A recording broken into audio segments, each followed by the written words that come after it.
Pada kesempatan kali ini saya akan men-sharingkan tentang pengabulan doa. Kita sebagai manusia pasti mempunyai keinginan. Setiap manusia yang baru lahir dalam wujud seorang bayi mungil yang belum dapat berbicara dan berkata-kata hanya bisa menangis. Bayi itu mau minum susu dia nangis. Dia ngompol nggak betah minta ganti popok dia nangis. Pokoknya segala sesuatu hanya dengan tangisannya saja.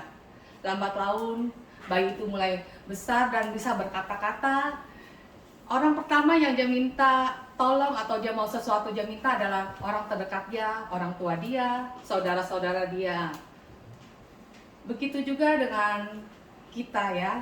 Kita juga waktu masih kanak-kanak, orang pertama yang kita minta tolong atau kita minta sesuatu adalah orang tua kita.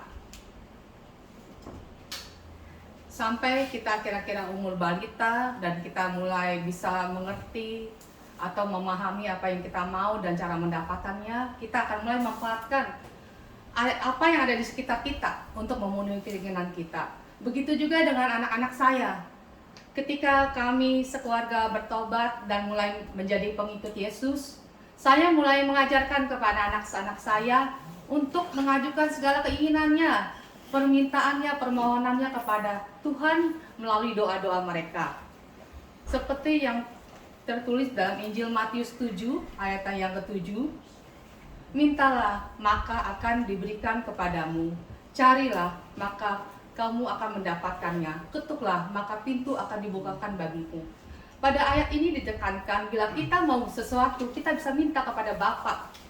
Bapa akan memenuhi permintaan kita. Dan pada ayat selanjutnya dikatakan juga, adakah dari seorang daripada kamu akan memberikan batu kepada anaknya jika ia meminta roti, atau akan memberikan ular jika ia meminta ikan. Dan jika kamu saja yang jahat tahu memberikan pemberian yang baik kepada anakmu, apalagi Bapa yang di surga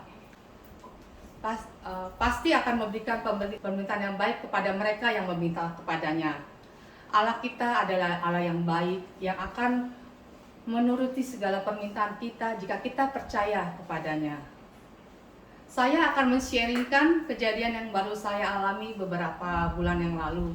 Sekitar bulan Oktober tahun 2021, anak saya yang setelah menikah mengatakan keinginannya kepada saya. Mama, saya akan pergi ke Amerika untuk bekerja bersama suami saya. Saya sebagai orang tua, saya hanya menyetujuinya saja. Oke, ya kamu urus dah apa yang kamu perlukan. Maka dia pun mulai mengajukan membuat visa. Dan dia selalu bilang kepada saya kalau dia telepon, Mama nanti doain ya, biar aku lolos, bisa biar keluar. Saya juga selalu bilang pada dia, kamu harus minta sendiri, kamu harus minta. Kalau kamu minta, kamu akan diberikan kepadamu. Seling beberapa waktu kemudian, dia mengajukan visa, dia mendapat jadwal interview pertengahan Januari. Akhirnya interview berjalan dengan lancar, visanya pun keluar. Dan kira-kira per awal Februari ketika Imlek, kami sekeluarga berkumpul, kami mulai membicarakan lagi tentang kepergian dia dan suaminya. Saya bertanya kepada dia, nanti kamu kerja di mana? Belum tahu, Ma.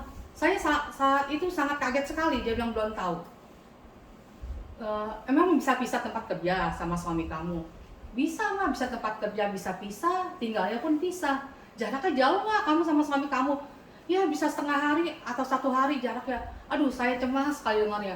Saya bilang, mana jauh, kalau ada apa-apa juga kita nggak mungkin nyusul. Ya saya hanya berdoa pada Tuhan, semoga dia dapat tempat kerja dengan suaminya. Dan ketika dia pamit pulang kepada kami, dia bilang, Ma jangan lupa ya, doain Ma, doain biar aku satu tempat kerja. Saya hanya bisa bilang gini, kamu harus minta sendiri, minta, jangan sampai kagak ya sama Tuhan. Kamu doa sendiri, biar kamu tuh bisa satu tempat kerja sama suami kamu. Saat saya mau ngomong seperti itu, terbesit lagi ayat dari Matius 7 ayat yang ke-7, mintalah maka akan diberikan kepadamu, carilah maka kamu akan mendapatkan, ketuklah pintu maka kamu akan dibukakan. Saya berdoa pulang, akhirnya kabar baik pun kami terima. Anak saya mendapat satu tempat kerja dengan suaminya dan satu restoran berarti dia dapat satu tempat tinggal dengan suaminya. Saya sungguh sangat berterima kasih pada Tuhan. Tas henti-hentinya saya, aduh terima kasih Tuhan, terima kasih Tuhan. Itu air mata saya sampai menetes waktu saya beriang gitu pada Tuhan. Terima kasih atas semuanya. Yang saya mau katakan bahwa kita mempunyai Allah yang besar, yang penuh kuasa, yang akan menggenapi segala janji-janji yang diberikan kepada kita. Jadi kepada teman-teman semua, saya hanya mau mengatakan, ketika hati kita bersepakat percaya kepada kuasa Tuhan, maka kemenangan akan diberikan kepada kita dan kuasanya boleh terjadi kepada kita. Terima kasih, Tuhan Yesus menyertai kita semua.